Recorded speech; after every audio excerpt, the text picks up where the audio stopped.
सांप क्यों सूंघ गया सबको? मत करिए अम्मी, बहुत गलत कर रही हैं आप ये सब। गलत तो बड़े साहब ने किया है।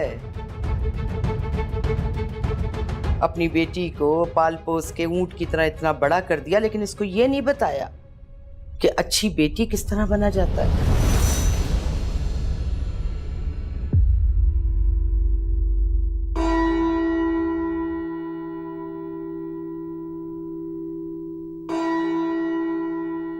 Sorry uncle.